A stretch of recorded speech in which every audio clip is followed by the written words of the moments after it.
Kadambari silks కళ్యాణం కమనీయం anniversary sale సందర్భంగా బెస్ట్ ఆఫర్స్ ఫ్లాట్ 50% డిస్కౌంట్.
ఒకవైపు ఆత్మీయ నేతని కోల్పోయి కిర్లంపూడి మొత్తం కన్నీటి సంద్రమైంది. ముద్రగడ పద్మనాభం గారికి అశ్రు నయనాల మధ్య నివాళులర్పించేందుకు వేలాది మంది తరలివస్తున్నారు. కానీ సరిగ్గా అదే సమయంలో ముద్రగడ నివాసం వద్ద ఊహించని పెను తుఫాన్ చెలరేగింది. కన్న తండ్రిని కడసారి చూసేందుకు వచ్చిన సొంత కూతురు క్రాంతిని కన్న తల్లే గడప దాటకుండా అడ్డుకుంది.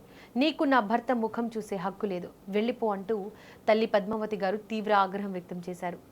అన్న కూడా చెల్లెల్ని లోపలికి రానివ్వకుండా నిరాకరించాడు. అంతటితో ఆగకుండా అక్కడున్న అభిమానులు సైతం క్రాంతికి వ్యతిరేకంగా నినాదాలు చేస్తూ నిరసన తెలపడంతో స్థానికంగా ఉద్రిక్త వాతావరణం నెలకొంది. ముద్రగడ పద్మనాభం గారు కన్ను మూసారన్న వార్త తెలియగానే ఆయన కుమార్తె క్రాంతి కిర్లంపూడిలోని నివాసానికి చేరుకున్నారు.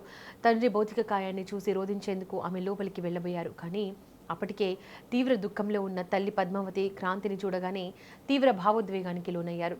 కూతుర్ని లోపలికి రానివ్వద్దంటూ అక్కడున్న వారితో చెప్పారు. ఆమెతో పాటు క్రాంతి అన్న కూడా చెల్లెల్ని తండ్రి మృతదేహం వద్దకు రాకుండా అడ్డుకున్నారు. తండ్రి బతుకున్నప్పుడు నువ్వు చేసిన పనులు ఆయనను ఎంత మానసిక క్షోభకు గురిచేశాయో తెలుసా? ఇప్పుడు ఏ మొహం పెట్టుకుని వచ్చావంటూ కుటుంబ సభ్యులు ఆవేదన వ్యక్తం చేశారు. మరోవైపు ముద్రగడ అభిమానులు సైతం క్రాంతికి వ్యతిరేకంగా క్రాంతి గో బ్యాక్ అంటూ నినాదాలు చేయడంతో అక్కడ తీవ్ర ఉద్రిక్తత నెలకొంది. చివరికి కన్న తండ్రి ముఖాన్ని కూడా చూడకుండానే క్రాంతి అక్కడి నుంచి వెనుదిరగాల్సి వచ్చింది. సొంత కూతుర్ని ఒక తల్లి అంత్యక్రియల సమయంలో అడ్డుకుంటుంటే ఆ తల్లి గుండె ఎంతలా గాయపడిందో అర్థం చేసుకోవచ్చు. దీని వెనుక బలమైన కుటుంబ రాజకీయ కారణాలు ఉన్నాయి. ముద్రగడ పద్మనాభం గారు తన జీవితాంతం ఒక ప్రత్యేక సిద్ధాంతంతో ఆత్మాభిమానంతో బతికారు. కానీ గతంలో ఆయన కుమార్తె క్రాంతి తండ్రి నడిచిన బాటకి పూర్తిగా భిన్నంగా వెళ్లారు. ముఖ్యంగా రాజకీయ పరంగా ముద్రగడను ఆమె వ్యతిరేకించారు. ముద్రగడ 2024 ఎన్నికల సమయంలో వైఎస్ఆర్ కాంగ్రెస్ పార్టీలో చేరినప్పుడు కుమార్తె క్రాంతి మాత్రం పవన్ కళ్యాణ్ నాయకత్వంలోని జనసేన పార్టీకి కూటమికి మద్దతుగా నిలిచారు. ఈ నేపథ్యంలోనే తన సొంత తండ్రి ముద్రగడ పద్మనాభం గారిపైనే ఆమె బహిరంగంగా మీడియా ముందు విమర్శలు చేశారు. తండ్రిని తక్కువ చేస్తూ మాట్లాడడం, రాజకీయంగా ఆయనను ఇరకాటంలో పెట్టేలా ప్రకటనలు చేయడం ముద్రగడను మానసికంగా ఎంతో కుంగదీశాయి. జాతి కోసం ఎన్ని పోరాటాలు చేసినా తట్టుకున్న ముద్రగడ సొంత కూతురే మీడియా ముందుకు వచ్చి తనను విమర్శించడాన్ని భరించలేకపోయారు.